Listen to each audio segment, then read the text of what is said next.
Bien, retomamos. Víctor va a seguir con lo que nos venía contando. Les retiramos nosotros, como siempre, celulares apagados o en silencio, por favor. Víctor. Thank you. Okay. Bien. Volvemos a la presentación con la que estábamos trabajando yo. Volvemos a esta diapositiva.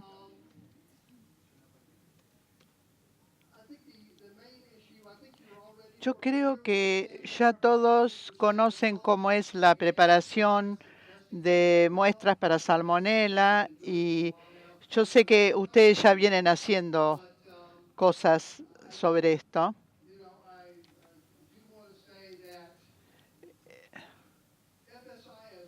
Lo que les quiero decir que FSIS discontinuó las pruebas de carcas de salmonela en carcasas bovinas ya hace varios años.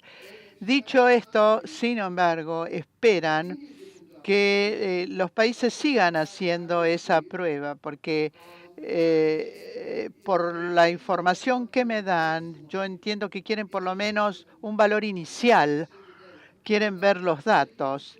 Esto me indica que a lo mejor ustedes lo pueden hacer durante 2 o 3 años o cuando el tiempo que les pareja adecuado, que le vuelvan a dar los datos a FSIS, demostrando que no hay problema con salmonela y quizás lo pueden discontinuar después también, pero no les puedo decir exactamente qué es lo que FSIS les va a decir, pero esto es lo que me parece a mí, porque ellos discontinuaron estas pruebas, porque todos los resultados eran negativos y era un desperdicio de recursos para FSIS.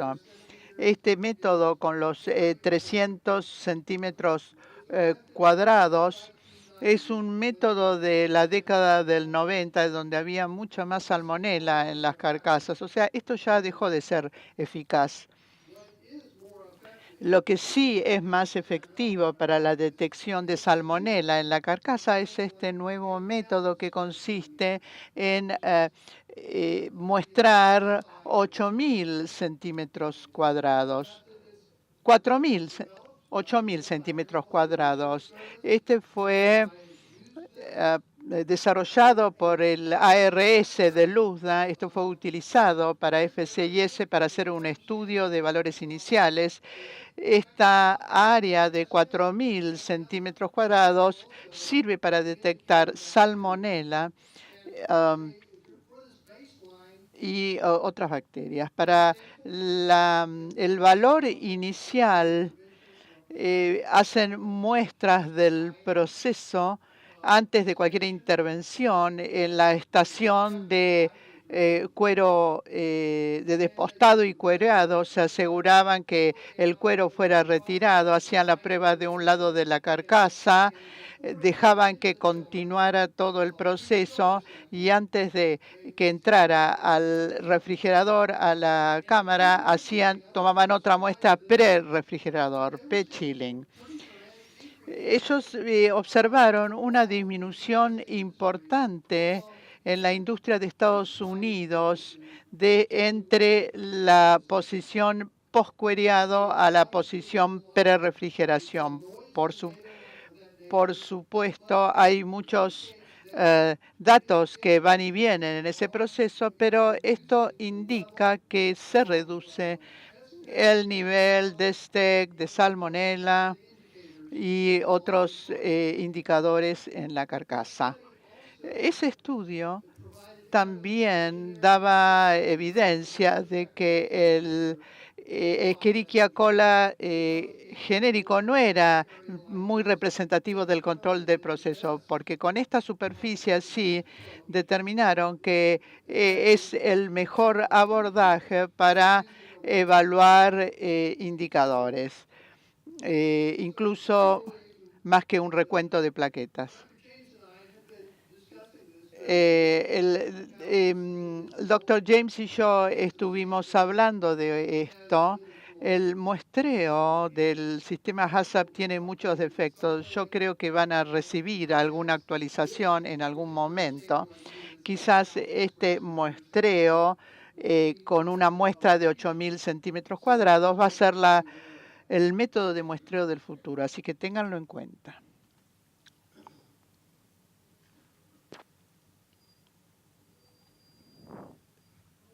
Bien, entonces, un poco de historia con respecto a los steak. Esto probablemente lo sepa. El consumo de hamburguesas es muy común en Estados Unidos. Yo creo que en el resto del mundo también se está haciendo común, pero en Estados Unidos siempre fue un producto de consumo común. Y es por eso que nosotros necesitamos su carne. Nosotros no podemos producir suficiente ganado en Estados Unidos para satisfacer la demanda de consumo de hamburguesas. Yo supongo, según entiendo, que los recortes que se producen en Estados Unidos se utilizan para hacer carne picada y hacer hamburguesas, pero no basta para satisfacer la demanda en Estados Unidos. Así que va a tener que importar el 20 o el 30% de la carne utilizada para la producción de hamburguesas. Este es un dato importante. Las hamburguesas no se hacen solo con grasa, por supuesto, pero necesitamos importar justamente para satisfacer la demanda de hamburguesas. El steak puede sobrevivir en hamburguesas poco cocidas. Cuando se hacen a la parrilla, a lo mejor no se cocinan bien en el interior y entonces los steaks sobreviven y causan enfermedades. Es por esta razón que FSIS decidió hacer la adulteración de Escherichia coli 0157H7 y después agregaron los steaks. Un poco más de historia. Decidieron en algún momento, cuando empezamos en 1994, acuerden de eso, hacíamos la prueba con una muestra de 25 gramos. La metodología era bastante deficiente y no podíamos hallar mucho.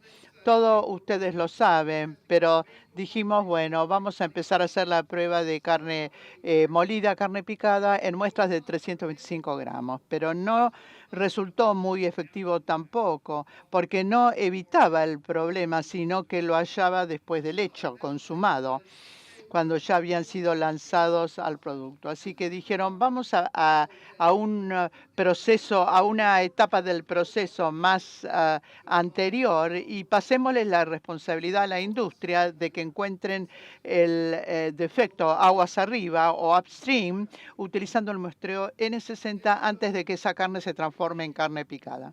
En este momento, algo con respecto a los laboratorios. El FSIS, los únicos productos que están haciendo pruebas para todos los 7 steaks es en los recortes, ya sean nacionales en Estados Unidos o los importados. Si es carne picada o si son otros componentes de la carne vacuna, algunos aparecen acá abajo, es en una sola muestra, no son en las muestras N60 y solamente se prueba Escherichia coli 0157H7. Esto ha simplificado el proceso de muestreo y el proceso de prueba para las commodities de menor prioridad. Los programas de laboratorio del FSIS hace pruebas de 100 muestras por año para Escherichia coli 0157H7, pero hace 2.500 para todos los 7 steaks. Los recursos de los laboratorios, en particular para los análisis microbiológicos, se utilizan para una determinada cantidad de muestras. O sea, hay que utilizar con inteligencia y con eficiencia los recursos de laboratorio, porque es mucho más difícil hacer pruebas y extraer muestras para todos los 7 tipos de steak.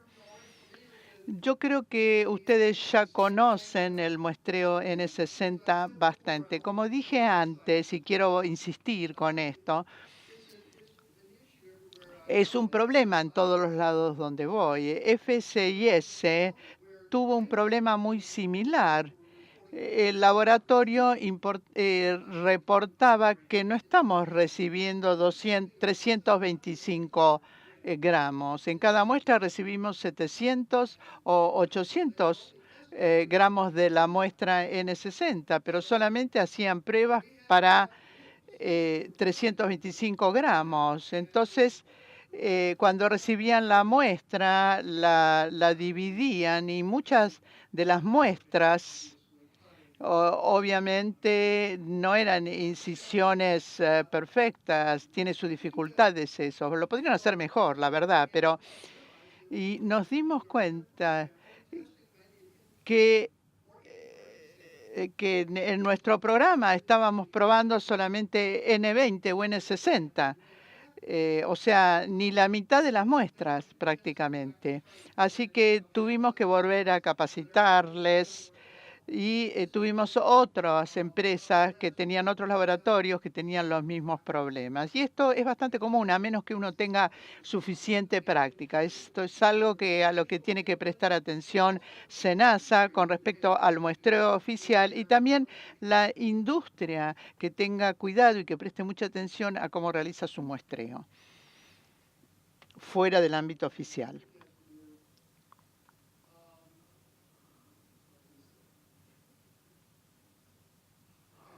Bien. A ver qué dice esto en inglés.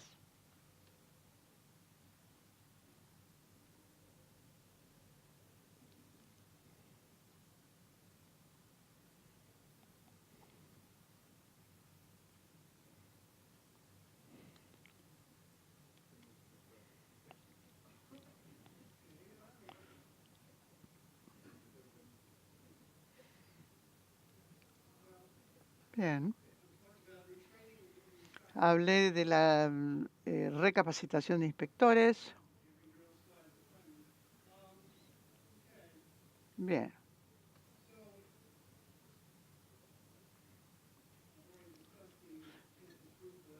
También hablé de la producción de muestras.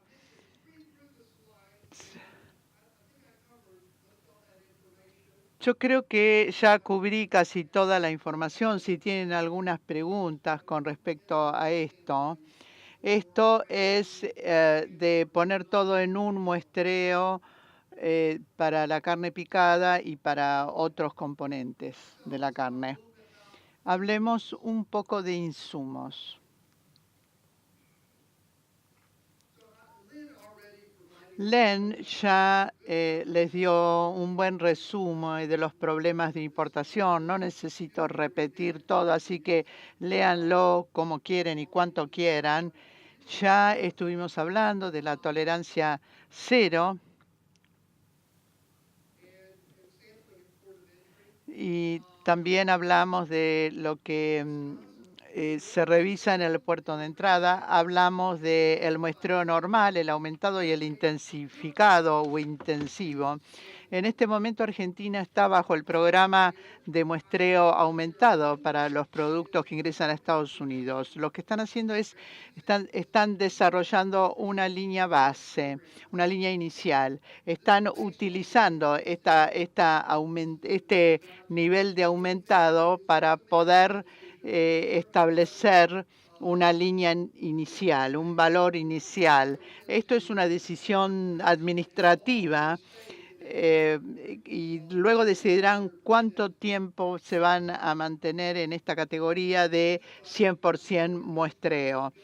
Yo creo que lo que están tratando es de generar datos a través del muestreo, datos de su programa, del programa que ustedes implementan.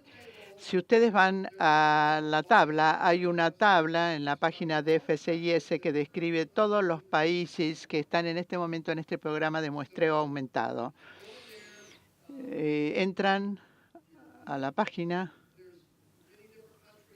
Hay muchos países en la lista para distintos productos. Esto puede ser un poco confuso porque pusieron en la lista al costado Escherichia coli 157H7. Para los análisis microbiológicos ponen a todos los 7 STEC, además del 157H7. Si ustedes lo relacionan con este programa de análisis aumentado o muestreo aumentado, en esa situación también se comprueban todos los STEC, los 7 STEC. Y entonces lo que dice en la tabla es un poco confuso porque dice que solamente están probando el 0.157HC. Se los aviso a ustedes porque yo cuando miré esta tabla me confundí.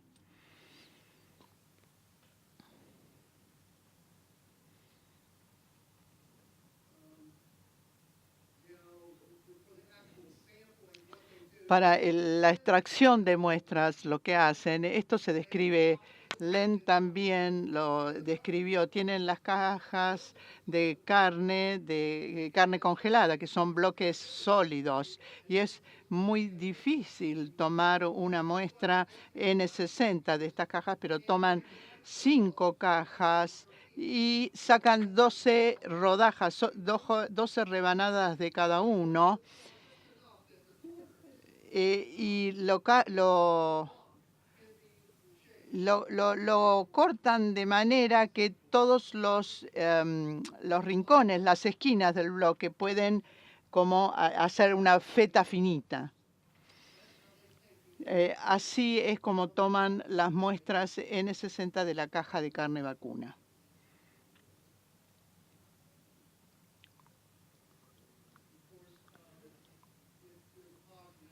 Por supuesto, si el resultado es positivo, habrá que determinar cómo desechar ese producto porque va a ser rechazado por presencia de un adulterante. Y SENASA tendrá que investigar y determinar cuál fue la causa de la contaminación y tomar medidas correctivas. Aquí tenemos algunos datos. Creo que es interesante. Datos relacionados con las importaciones. Y esto simplemente nos muestran los serotipos que han hallado. Creo que esto fue en 2017. Lo interesante acá que O103 es bastante común. Y resulta que tanto en Estados Unidos y en las muestras importadas, O103 da más STEC positivo que 0157H7. Yo hubiera dicho que el 157H7 es el más hallado, pero no, esto es el 0103. Así que los laboratorios tienen que tener esto en cuenta. Esto fue fácil encontrar. El O103 y el O26, que también se ha hablado mucho de esto en la literatura europea, viene en tercer lugar. Y en los siguientes son menos frecuentes, en particular O121, que es rara vez encontrado.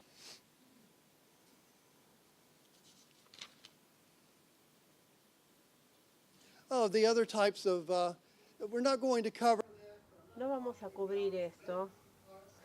No vamos a hablar de muestras de productos listos para consumir. Hablé de esto la última vez en 2015. Hablamos acerca de la Listeria monocitogenes. Ese es un día más necesito para hablar de ese tema. Es un tema muy extenso. Comida enlatada. Probablemente ustedes exporten carne enlatada, pero bueno, eso no lo cubrimos hoy. Identificación de especies.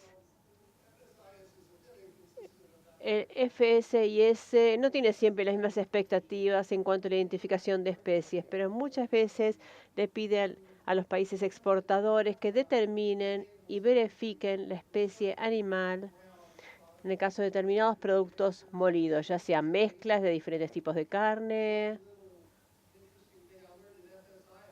En el FSIS aprendí que hay gente que es alérgica a la carne de pollo y no a la carne vacuna. Hay diferentes situaciones así. Entonces, mezclar diferentes clases de carne no solamente es una cuestión económica, sino que también potencialmente es un problema de salud pública para algunas personas.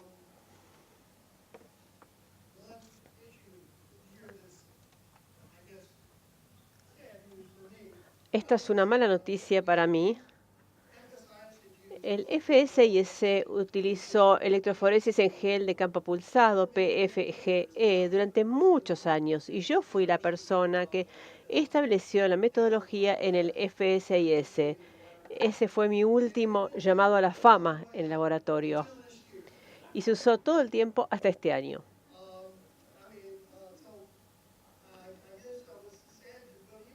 Me dio pena, pero incluso en esa época, a mediados de los 90, cuando implementamos esta metodología, nos dimos cuenta de que en última instancia precisábamos un método basado en secuencias que nos diera la capacidad adecuada para diferenciar diferentes tipos genéticos de organismos.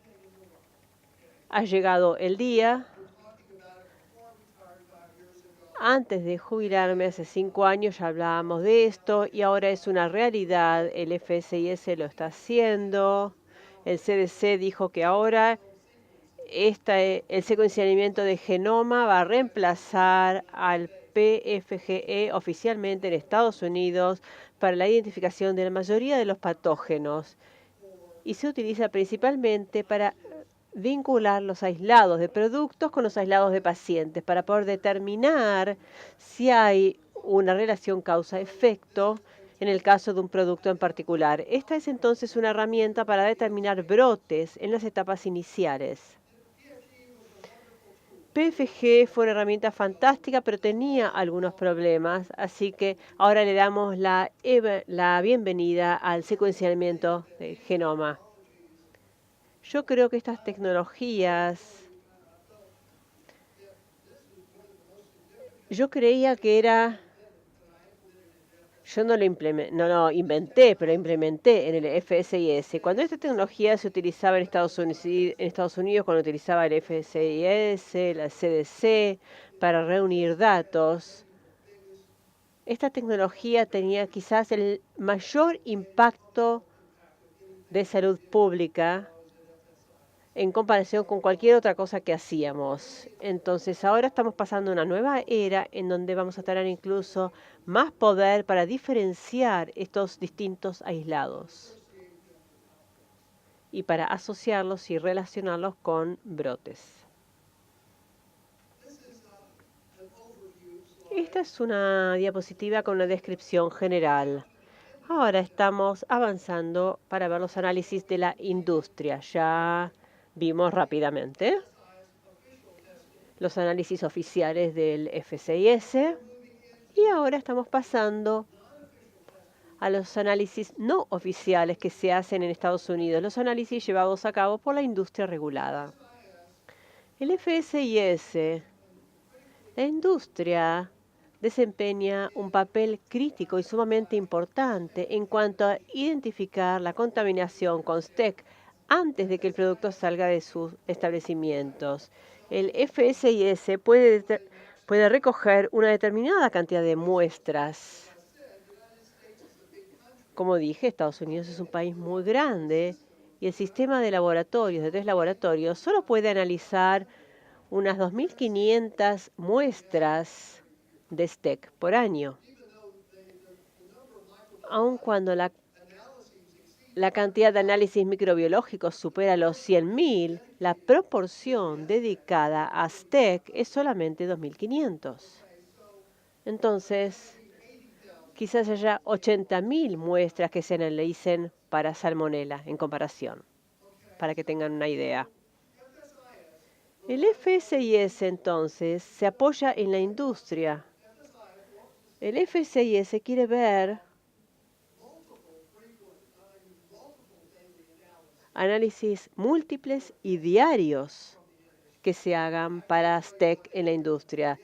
No puedo decirles cuál es la frecuencia, pero en el caso de la industria, diría que en general son análisis que se hacen diariamente. La industria, entonces, colectivamente, en Estados Unidos, lleva a cabo muchos más análisis de N60 que los que se hacen a nivel oficial en el FCIS. Esta es una parte entonces extremadamente importante. Y este tema de oficial versus no oficial, esto es algo de lo que quiero hablar después, porque ese fue un punto que generó confusión en el público en la auditoría hace unos años, perdón. Y algunos temas que yo sé que el auditor del FCIS, tanto en laboratorio como en otras partes, va a estar analizando en detalle. Pero hablemos ahora acerca de los análisis que hace la industria. Y yo voy a leer en inglés.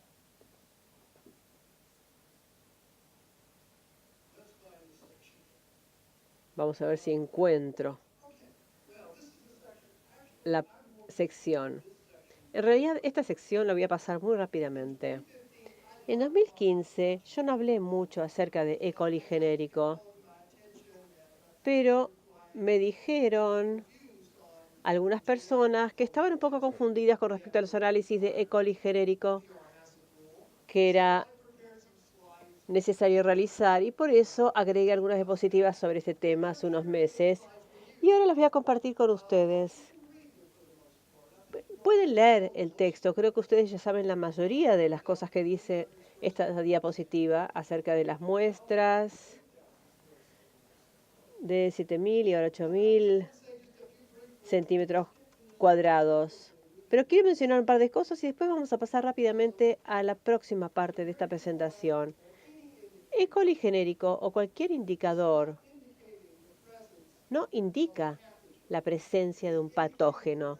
Lo que indica es la presencia de contaminación fecal. Y de ahí provienen los patógenos. Pero a veces la gente se confunde. Uno puede tener niveles muy altos de indicadores de E. coli genérica sin que exista presencia de patógenos. O puede haber niveles muy bajos y sin embargo puede haber presencia de patógenos. Depende de lo que ocurre dentro del animal, de la situación en el establecimiento o en el feedlot, que esté generando esta situación de diseminación del patógeno.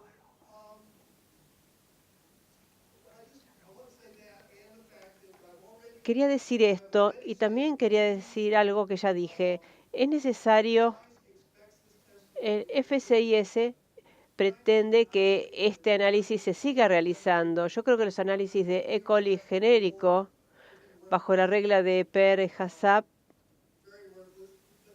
no vale la pena, pero igual la industria sigue requiriendo eso.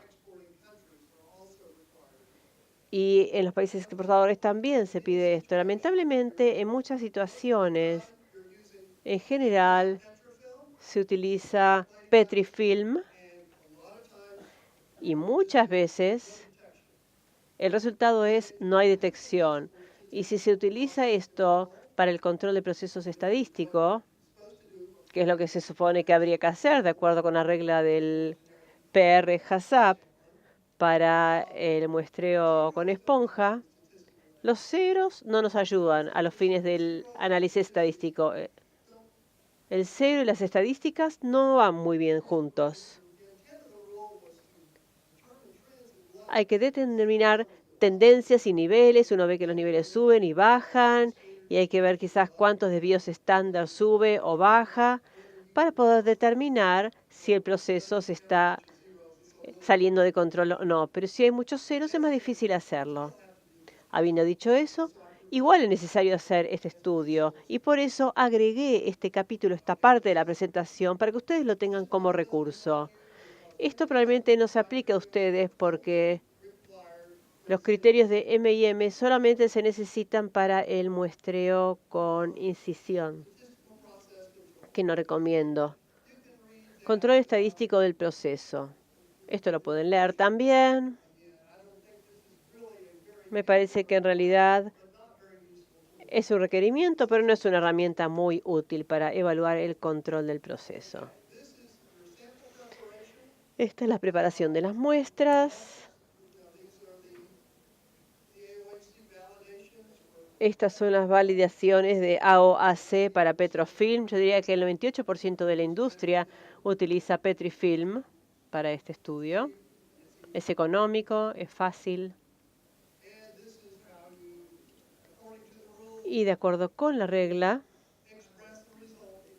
el resultado se expresa en términos de CFU por centímetro cuadrado. Por lo tanto, hay que convertir el volumen que tenemos en la esponja del laboratorio. El laboratorio entonces debería llevar a cabo la conversión de unidades, que es lo que vemos acá, para poder informarlo en términos de CFU por centímetro cuadrado. Ahora,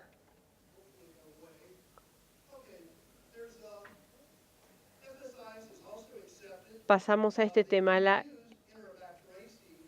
La organización también, el FSIS también acepta este método, utiliza esponjas, utiliza APC, el recuento aeróbico en placas y también enterobacteriácea. Hay algunas diferencias, pero nosotros aceptamos esto. Muchos de los países europeos utilizan esto como medida equivalente del análisis de E. coli genérico. Entonces hay otras cosas que ustedes pueden hacer. El FSIS también acepta esto como método alternativo. Entonces quizás pueden hacer esto para Europa y para Estados Unidos. Simplemente tienen que informarle al FSIS que van a utilizar este abordaje.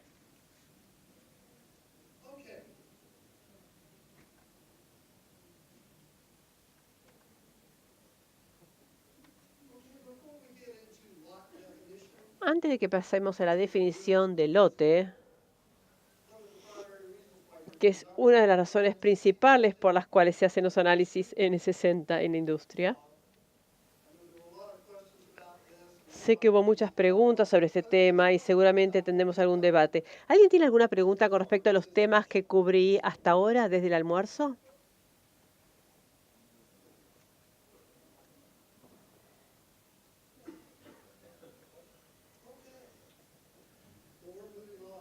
Bueno, entonces continuamos con los temas divertidos.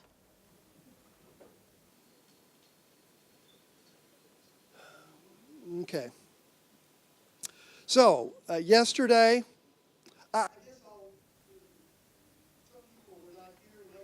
Algunos quizás no estuvieron acá ayer a la tarde cuando yo empecé a hablar acerca de este tema, así que voy a repetir algunas de las cosas que dije para después seguir avanzando, porque sé que hay muchas preguntas acerca de la definición de un lote de producción. Hay muchas preocupaciones. No quiero que se preocupen en exceso, pero también espero que ustedes puedan compartir algunos casos conmigo para que quizás juntos podamos hacer brainstorming y ver cuáles son las opciones posibles para ustedes. Y quizás podemos también dejarlo para la sesión de preguntas y respuestas que vamos a tener al final de la tarde hoy. Pero bueno, vamos a empezar con esto ahora. La independencia microbiológica no es un concepto perfecto. Hay muchos temas relacionados con la microbiología que son imperfectos. Quizás eso sea lo que me gusta de la microbiología, que es una ciencia muy imperfecta. Los químicos siempre tienen una gran ventaja en cuanto a definir niveles, incluso temas de programas de calidad, pero en la microbiología uno no sabe qué esperar. Es un área de la ciencia bastante loca, pero el concepto de independencia microbiológica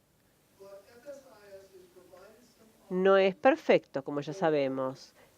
El FSIS estableció algunas formas de determinar que los lotes sean lo suficientemente independientes. Lo que estamos tratando de lograr acá, porque ya hablamos antes acerca de cómo en este momento podemos decidir, bueno, tengo 2 horas de producción,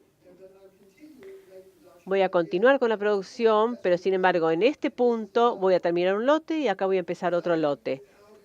¿Cuál es el sentido común ahí?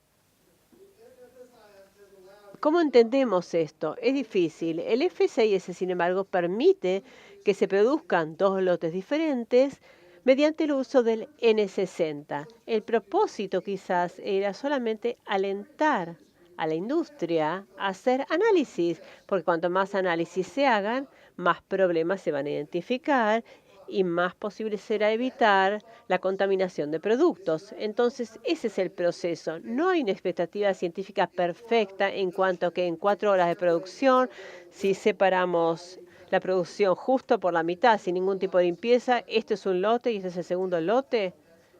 Bueno, sí, ya sé que no es perfecto, pero para eso se hacen los análisis. Es, digamos, la salida de emergencia.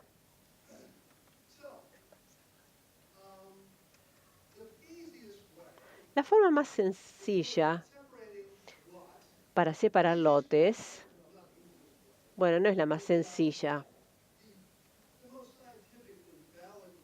La forma que es más válida desde el punto de vista científico de definir la independencia microbiológica de los lotes consiste en tener distintos origen de esos lotes. Entonces, ahí podemos salir, este es positivo, este es negativo. Bueno, estos son, acá los materiales de origen, los materiales fuentes son totalmente diferentes, por lo tanto, no hay potencial de contaminación cruzada. No es posible que estos dos lotes estén relacionados entre sí. Pero, lamentablemente,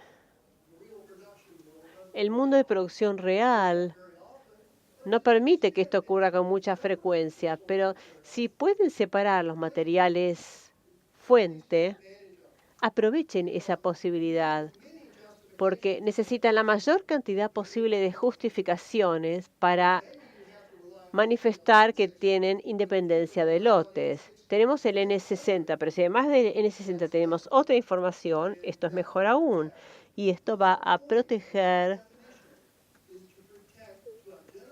porque el objetivo de la definición de lotes es proteger los productos no afectados, porque si no identificamos un producto acá como distinto de un producto que está acá de alguna forma, entonces cuando le pase algo a este producto, el otro también se va a ver implicado. Y la idea es evitar esa situación en Estados Unidos. La idea es evitar esta situación porque eso lleva a retiro del mercado de muchísimos productos. Hemos tenido lo que llamamos retiros continuos. Yo muchas veces participo en llamadas, en conferencias con establecimientos, en donde hablamos acerca del retiro de productos, hacemos un seguimiento de resultados positivos. Entonces, hay retiro del mercado de algunos productos y después alguien dice, a ver, un momento, este producto que se vende acá, ¿cómo se separó de este producto que tuvo resultados positivos? Entonces, el establecimiento lo piensa, después nos volvemos a reunir y de pronto resulta que hay que retirar más productos del mercado y algunos días después me dicen, había otros productos que también podrían estar relacionados con este primer lote. Y de pronto, unos días después, resulta que hay que retirar más productos aún. Y esto sale como comunicados de prensa y es como una bola de nieve, el retiro de productos y el público que escucha las noticias entra en pánico. ¿Qué está pasando? Esto es una locura. ¿Por qué están retirando cada vez más productos del mercado? Eso es porque la información fue entrando de a poco, pero han habido retiros de productos catastróficos en Estados Unidos debido a que el establecimiento no mantenía buenos registros y no definía bien sus lotes, por lo menos no de una forma aceptable para el FCIS. Muchas veces simplemente llevar los registros. Si no se registran las cosas de forma adecuada, significa que no se hizo. Lo que no está registrado no se hizo. Ese es mi mantra. Hay que documentar lo que hacemos. Si no lo documentamos, no lo hicimos. Eso es lo que estamos tratando de evitar acá. Estamos tratando de proteger los productos no afectados. Y también hay que hacerlo en el puerto de entrada, porque si hay algo que determina que está relacionado con otro puerto de entrada que fue despachado a Estados Unidos unas semanas antes y pasó en ese momento, pero ahora resulta que es positivo, y si están relacionados, entonces también van a retirar esos productos. Y va a ser un lío. Eso es algo que tienen que tener en cuenta. Quizás pasó la primera vez, pero cuando vuelve a entrar, vuelven a tomar muestras, especialmente en el caso de muestreo intensificado o aumentado, y quizás haya resultado de positivo, porque como dije antes, los análisis, quizás la mayor parte de las veces, no logra identificar la contaminación. Es un tema de probabilidades. Pueden hacer análisis, vuelven a hacer análisis y otra vez, y recién después les da positivo, porque las primeras veces no le pegaron. Eso puede pasar y cuando encuentran positivo, entonces todo lo que está asociado con ese lote va a ser considerado positiva. No importa los análisis que se hicieron antes. Si ustedes tienen un resultado negativo y después el FCS les da un resultado positivo, el resultado negativo ya no va a significar nada. Es así. El resultado positivo indica que estaba en algún lugar del lote. Un resultado negativo, la mayoría de las veces, probablemente signifique solamente que no lograron detectar el positivo. Así que tengan eso en cuenta. Okay. Of course, we also determined that cleanup to cleanup También determinamos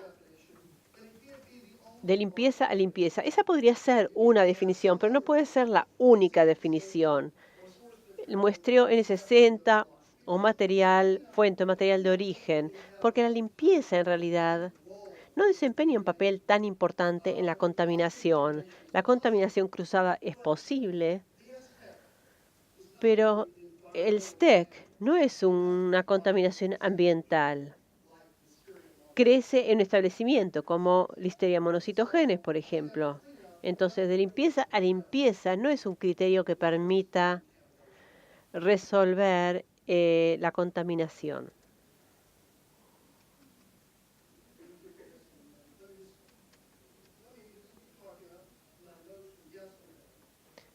Voy a volver a ver mis notas de ayer. Bueno, hablamos entonces de que los materiales de origen o los materiales fuentes son la solución ideal para separar los lotes, pero no es necesariamente práctico en la mayoría de los casos. Entonces, es acá en donde llega al rescate el N60 y es la opción más utilizada, incluso con el costo de los análisis, que es considerable. Incluso con el costo de los análisis, es la opción más popular en Estados Unidos, porque no importa cuál sea el volumen de la producción, no importa si es un proceso de producción continuo como el que usted describió, lo podemos dividir, hacer análisis de N60 acá y allá y justificar que hay una independencia microbiológica gracias al N60. Ahora, ¿qué es lo que socava esto, lo que afecta a esto? Ese argumento está bien y funciona hasta el punto en que tenemos un periodo con una gran cantidad de eventos. Después vamos a hablar de eso. Si tenemos un periodo con muchos eventos, el FCIS va a mirar un resultado negativo y va a decir, usted está demostrando que tiene un problema continuo. Así que yo ahora no le creo a sus resultados negativos, porque usted quizás simplemente no logró identificar la contaminación que existía. Si tiene un periodo de alta frecuencia de eventos, eso socava los resultados del análisis N60, pero en general no hay periodos de alta frecuencia de eventos y en esos casos el FSIS acepta N60 para la separación de lotes. Después vamos a hablar más acerca de estos periodos de alta frecuencia de eventos y cómo se los define. Hay otro tema. El FSIS, bueno, en primer lugar, cuando comenzó todo esto, de pronto la industria nos decía, bueno, tengo un lote de producción que tiene este tamaño, digamos. Y el FSIS encontró un resultado positivo. Dicen, bueno, vamos a volver y a tomar más muestras, vamos a dividirlo en 10 partes y vamos a identificar dónde se produjo la contaminación. Y después podemos despachar el resto de los productos. Después de haber identificado que era ese pequeño bloque el que estaba contaminado, podemos despachar el resto. El FSIS no va a aceptar esto. No se puede dividir un lote. El FSIS quiere que la empresa defina cuál es el lote y no quiere que manipule el lote post facto, porque en general la industria quiere manipular los lotes para poder despachar y liberar más productos. Pero el FSIS dijo, no, nosotros no permitimos esto. Ustedes tienen que decidir si quieren que quede afectado una menor cantidad de productos, tomen esa decisión antes de hacer análisis. Y ese es uno de los puntos importantes que tienen que definir. ¿Vamos a gastar más dinero para hacer análisis de lotes más chicos o vamos a ahorrar dinero de análisis y vamos a poner más productos en riesgo? Esa es la pregunta difícil. No tengo una respuesta milagrosa para esa pregunta porque todo depende de cada uno de ustedes, de los costos. Ustedes tienen que tomar esa decisión económica. Y esta es la situación, porque si ustedes definieron un lote grande y tienen un resultado positivo, ya no pueden dar un paso atrás y decir, no, voy a dividir el lote y voy a ahorrarme y conservar esta parte del lote. No, porque el FCS no va a aceptar esto.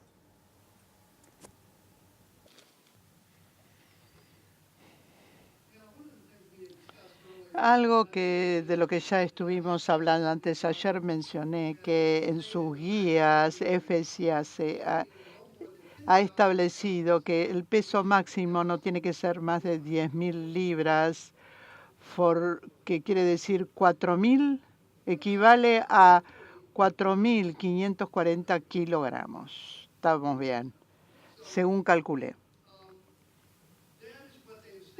Esto es lo que establecieron en su guía para cortes en Estados Unidos. Lo hicieron en el pasado, porque eso se basaba en 4 bins combinadas. No sé si ustedes saben lo que es. Esta era la estructura original que quería ver FCS para las pruebas. Él quería sacar de cada uno de estos 5 bloques, quería sacar 6 rodajas, y eso era el bloque de producción o el lote de producción. Y después pensaron que es mejor hacer la prueba en el 60 de uno solo de estos bins.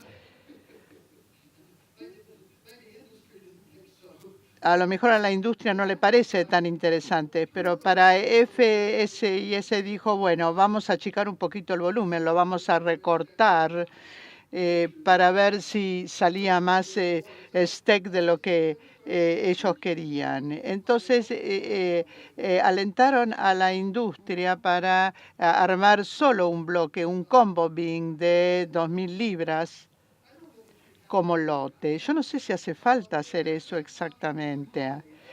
Hablando con mis colegas, ustedes tendrían que ver cómo otros países están definiendo sus lotes para exportar a Estados Unidos, como Australia. De hecho, todo lo que puedan encontrar online en relación al programa australiano, léanlo, porque hay como una relación de amor entre Australia y Estados Unidos a la hora de exportación de carne. Australia es el primer exportador de carne vacuna a Estados Unidos. No, esto en realidad lo supe hace unos años, pero tienen un programa robusto y sólido, pero justo hoy estaba hablando y vos dijiste más temprano que hay, en este momento clasifican el lote en Australia de 40.000 libras. A lo mejor James Bill podés seguir hablando, o Len. Lo que tengo del Manual Microbiológica de Australia, creo que clasifican el lote de 700 cajas. Esto sería 42.000 libras. Ese es el tamaño de su lote de producción. Ellos tienen una validación de esto en este manual, lo han establecido. Ellos separan el lote y sacan las muestras, entonces ese lote continúa con estas muestras. Así es el seguimiento del proceso en Australia. Gracias, Len. Bien. Un último punto con respecto a la definición del lote. Creo que está bien abrir la sala a preguntas específicas después de hablar de este último punto. Otra manera posible, estaba en la diapositiva anterior, de separar los lotes. Por ejemplo, tenemos recortes de una carcasa y tenemos cortes anatómicos primarios de esa misma carcasa. Los cortes primarios a lo mejor se recortó de lo que se llama los bench trim, que son los recortes recortados o limpiados que se preparan para la fabricación de bifes, o sea, para cortarlo en rebanadas y hacer bifes. Todo esto vino de la misma producción, pero nos interesa proteger los cortes primarias que que se utilizan para bifes, que es un producto de alto valor. Los queremos mantener en un lote separado de los otros recortes, de los recortes limpios y recortados, y de los otros recortes de la faena. Los queremos mantener separados. Otra manera de hacerlo es decir, bueno, los cortes primarios, después de haberlos recortado, lo voy a someter a intervención. Como se utiliza para... a veces se mezclan con ácidos orgánicos, pero las formulaciones básicas de este ácido en Estados Unidos han sido muy efectivos en el tratamiento, mucho mejor que el ácido láctico. Yo sé que muchos países no utilizan intervenciones químicas. Esto es un problema en Europa, es todo un tema. No sé si acá los usan.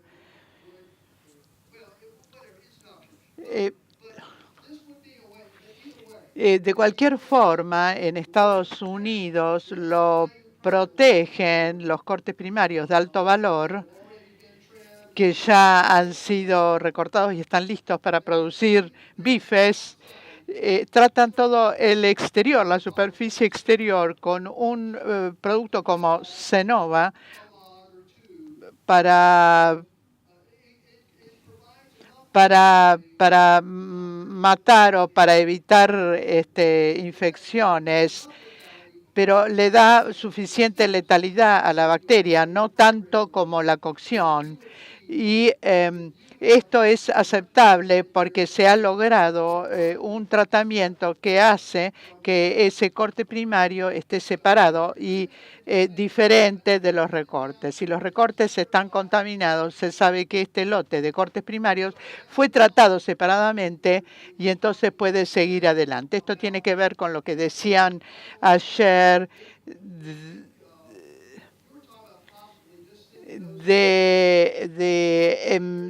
de cómo hacemos para evitar que esos cortes primarios o subprimarios vayan a carne molida. Hay manera de poder identificarlos y separarlos para que vayan a un mercado separado. Lo importante es poder justificar que son lotes separados. Ni siquiera tienen que hacer la prueba N60 en los cortes primarios en ese caso. Sí lo van a tener que hacer en los recortes y hacer esos recortes, esos prolijamientos de los cortes primarios. Pero el hecho de que han tratado los cortes primarios ya conforman un lote independiente desde el punto de vista microbiológico, independientes de los otros recortes que no recibieron ningún tipo de tratamiento. Cenova es un ácido, es una mezcla de ácidos son gases ácidos y contienen ácidos como el vinagre, por ejemplo. Es muy eficaz reduciendo los niveles de patógenos en salmonela, en productos aviares o en steak también. Se pueden llegar a reducir en 1.000.000 por ejemplo, en la cocción uno llega a reducir la letalidad en 10 veces con estos productos. Con la cocción se llega a reducir en 1.000.000 de veces, pero para algo sirve. Esto es un tema a la hora de hablar de la validación, es decir, cuando lleguemos a la sección para que ingrese a Estados Unidos van a tener que validar esta intervención para su establecimiento. Abramos la sala a preguntas. No hay que esperar al fin del día. Según el programa, aquí hay un periodo de tiempo destinado para preguntas, o lo sacaron. O sea, no esperen hasta el final del día para hacer preguntas o comentarios. A las 4:15 tenemos preguntas. Hay preguntas más tarde. Vamos a tener al final 15 minutos para preguntas. Si tienen alguna preguntita rápida ahora, las podemos responder y después seguimos adelante. ¿Alguna pregunta ahora? Sí, señora.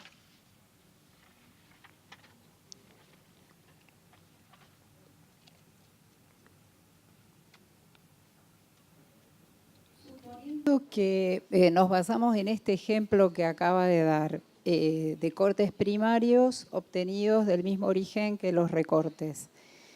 Si no existiera la intervención con el ácido orgánico, igualmente se puede fundamentar una independencia por el tipo de trabajo que tienen esos cortes.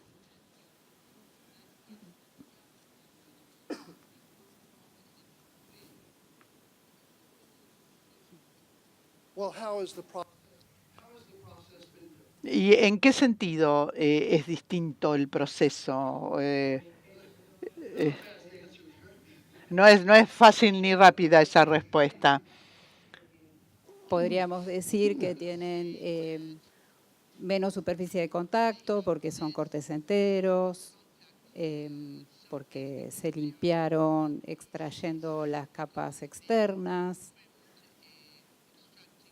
Y justamente lo que constituye las capas externas fue lo que fue a parar a los trimmings.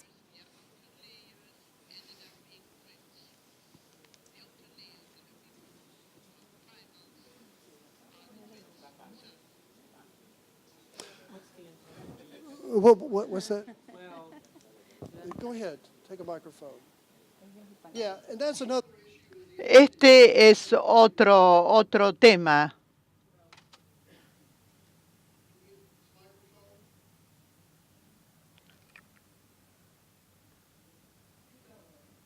¿Qué dice? Intended. Okay, thank you. Okay. What is the intent? Es el uso previsto. ¿Cuál es el uso previsto del producto?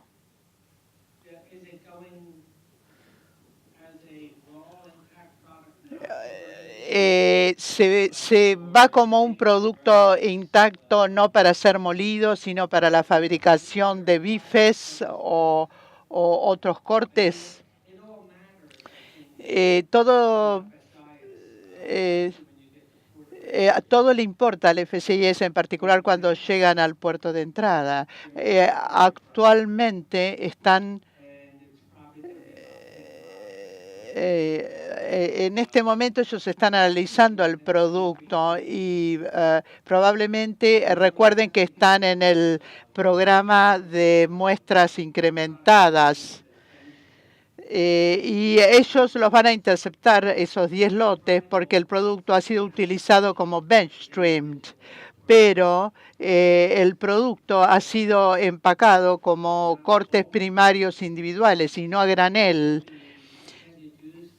Y el uso previsto en ese caso va a entrar en juego, va a ser considerado por FSIS. En ese caso saldría de la escena el uso para carne molida y entonces ahí no entraría en juego la salmonela o el steak. Cuando hablaba de utilizar este proceso Cenova en los cortes primarios, algo que tenemos que considerar y se puede determinar claramente que el uso previsto era un producto intacto, quizás no importa si está contaminado de entrada. Yo sé que la industria está utilizando el Cenova en estos casos, simplemente para agregar más protección. Pero el problema principal que preocupa a FSIS es que algunos cortes primarios, como el uso previsto era producto intacto y bifes que no está adulterante, el steak no es un adulterante en productos intactos. Si se utiliza claramente para ese producto, pero buena parte de ese producto ha sido usado para carne molida en el pasado. FSIS lamentó algunas de esas decisiones, entonces ahora les preocupa mucho el hecho de que en una de esas los cortes primarios se utilizan para hacer hamburguesas en Estados Unidos. Por eso toman muestras de ahí también, pero quizá se trata de una situación temporaria, como acaba de decir Len, y en el futuro ya no es más. Sí, fue algo temporario, de hecho.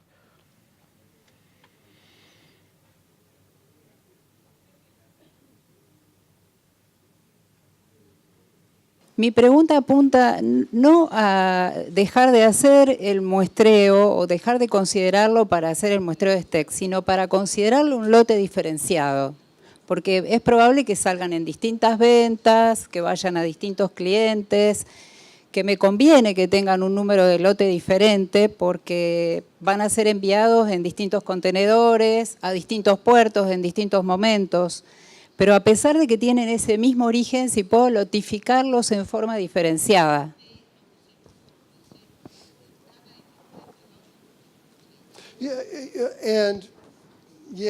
Sí, la respuesta es sí. Haces la prueba N60 en los recortes, haces la prueba N60 en los primarios, entonces son separados. Haciendo el tratamiento con Cenova es otra opción para separarlos, pero la situación a la que usted se está refiriendo y lo que nos dice Len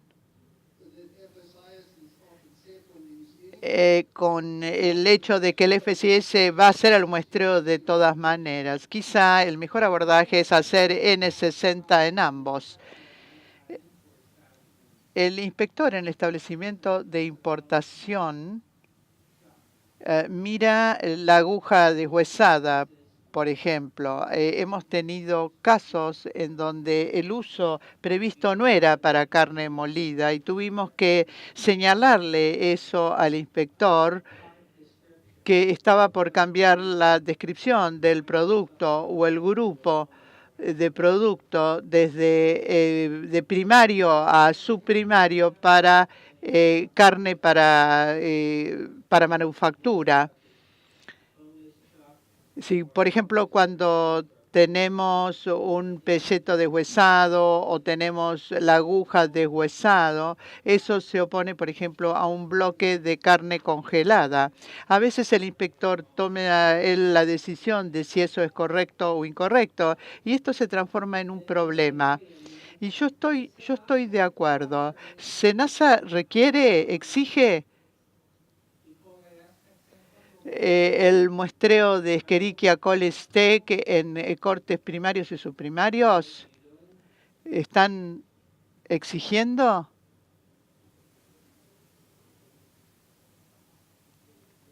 Sin el micrófono. Nosotros lo tenemos en la en la normativa que habla de STEC según el uso previsto.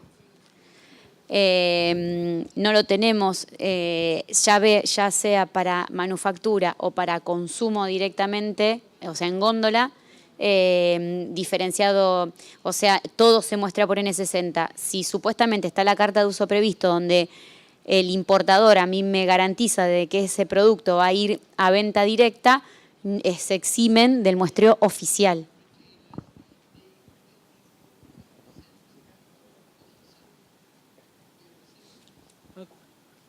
Okay.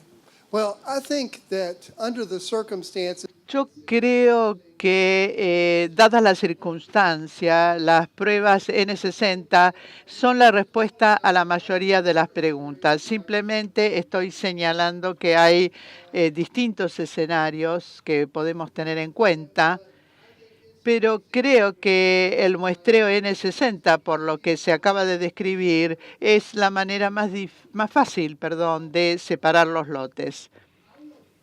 Yo quiero señalar, yo no sé cuánto conocen el Consejo de Inocuidad de Alimentos de la Industria Cárnica. Tienen una página, bifco.org. No sé si lo conocen. Esta es una organización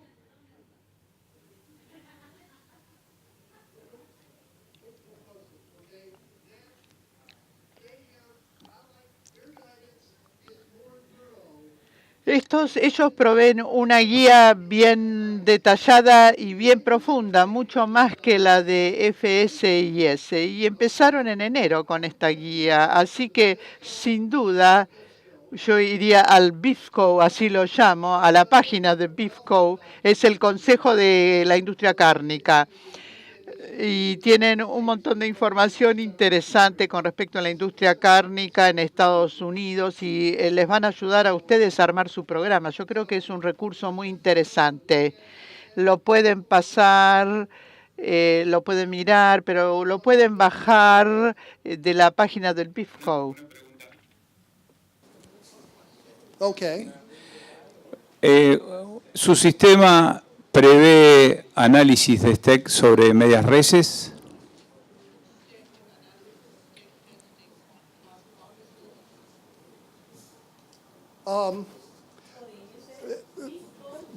You have, okay.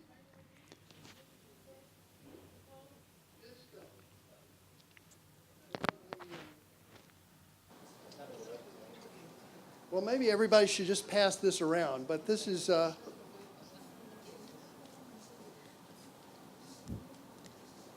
it's the Beef Industry Food Safety. Es el Consejo de Inocuidad de los Alimentos de la Industria de la Carne Vacuna. Pueden ir pasándoselo.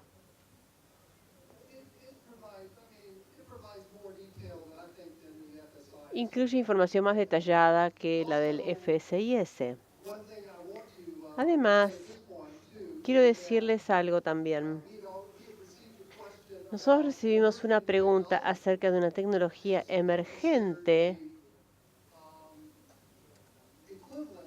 que se considera que podría ser equivalente a N60. No tengo una diapositiva sobre este tema, así que lo voy a decir sin diapositivas porque me parece que es una muy buena noticia. Me entusiasma y les voy a decir por qué me entusiasma especialmente. Esta tecnología, el sitio web es Fremonta. Fremonta. Fremonta.com. Vayan al sitio web. Allí describen una herramienta que uno pone en la cinta donde vienen los recortes. No puedo usar las manos, pero tenemos un pedazo de tela que tiene esta medida. Lo ponemos adentro de un cartucho plástico. Después se lo pone en este dispositivo que está en el extremo de la cinta y entran los recortes y se toca con esta tela y cae en el receptáculo, es algo que en teoría va mucho más allá de N60. Supongo que verán cuál es la ventaja potencial. Es muestreo no destructivo, entonces quizás no tiene un 100% de recuperación, pero piensen en toda la superficie adicional que estamos cubriendo con esta herramienta. Hay otra tecnología desarrollada por el Servicio de Investigación Agrícola.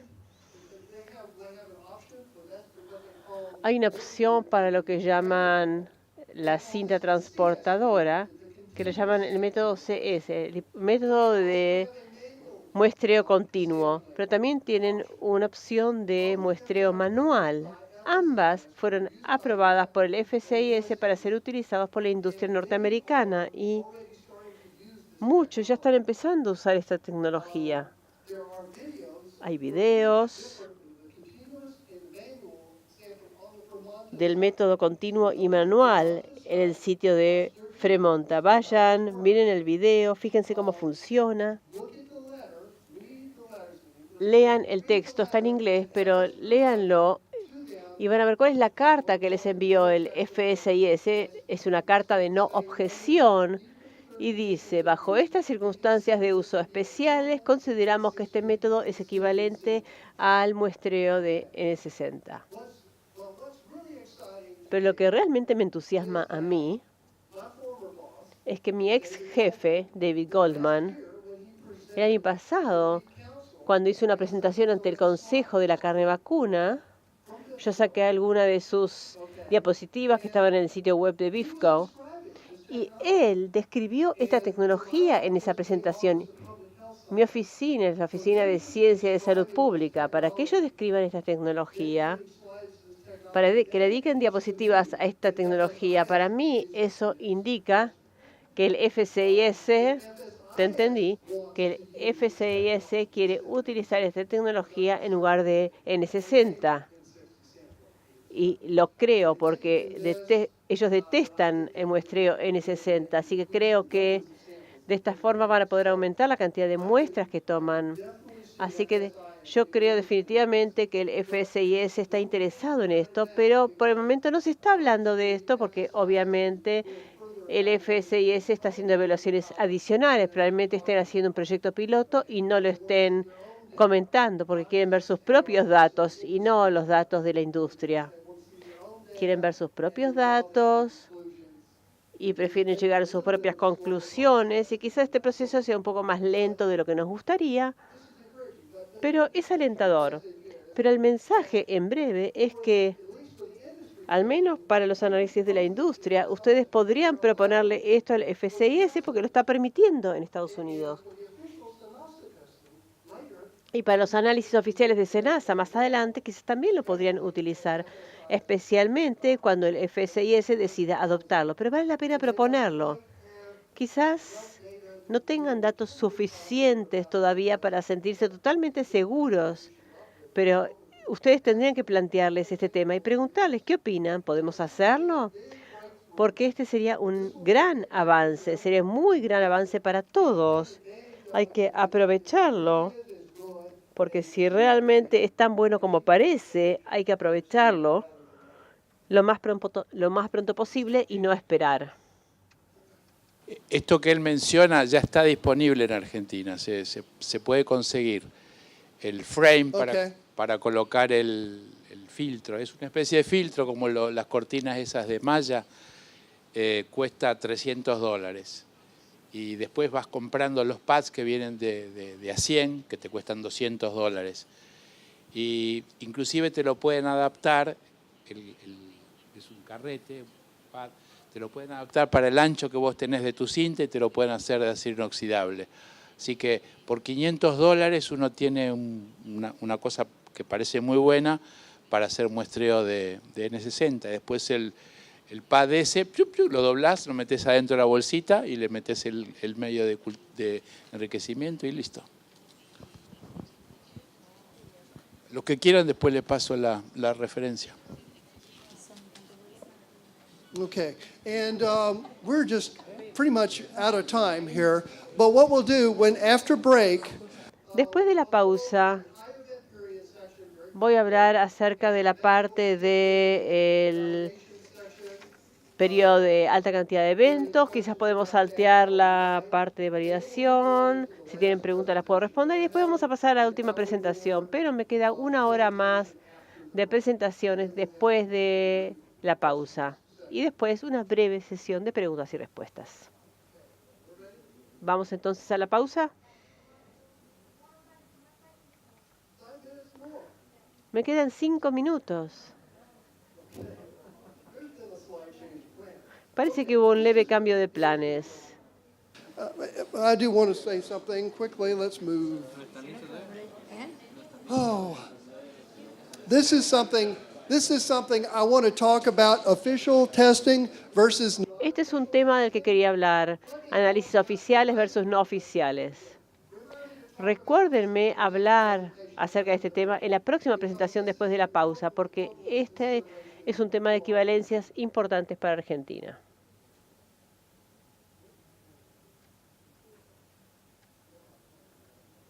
Okay, this quickly. Maybe I can cover the high event periods, right? Quizás puedo cubrir muy rápidamente este tema de los periodos de eventos de alta contaminación.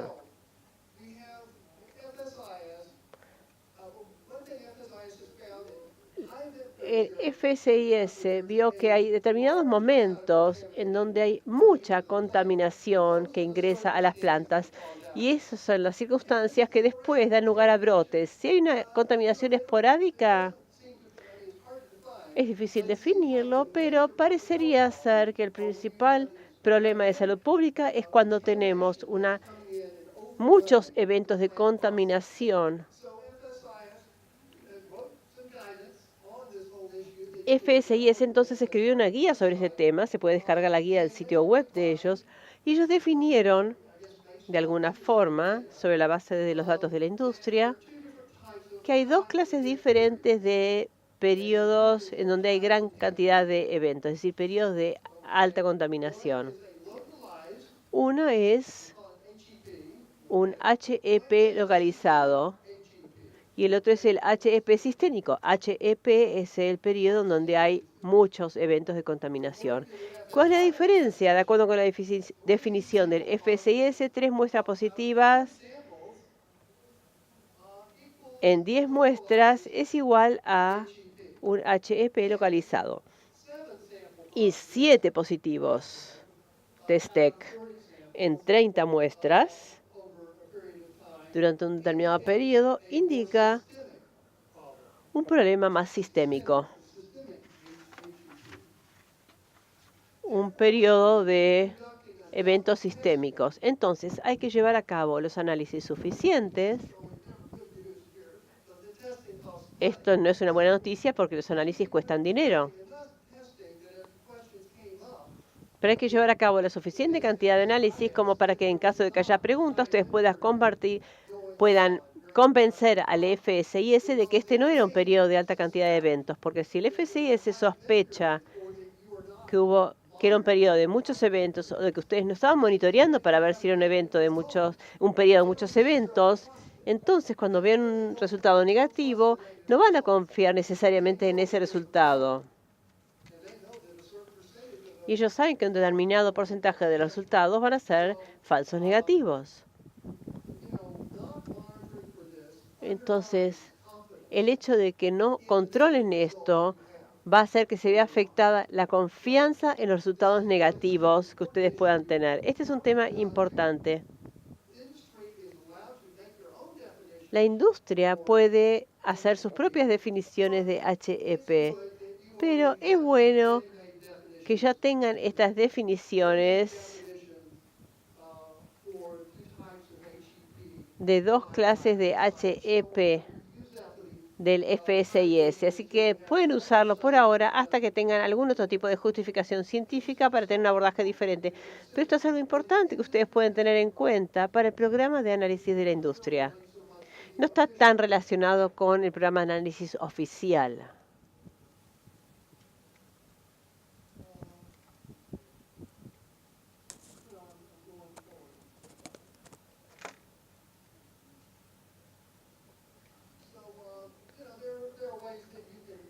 formas de reducir el costo de los análisis.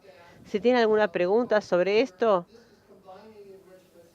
vengan a hablarme después. Acá se pueden reunir varias muestras que se analizan mediante un PCR. Eso es lo que llamamos un pooling húmedo. Quizás sea una opción, tampoco es perfecto, pero léanlo y si tienen alguna pregunta después se las puedo responder. Después de la pausa, vamos a hablar brevemente acerca de la validación de los procesos y después vamos a hablar acerca de algunos aspectos específicos relacionados con las equivalencias en el programa de análisis y que ustedes tienen que tener en cuenta frente a la próxima auditoría que van a tener. Muy bien.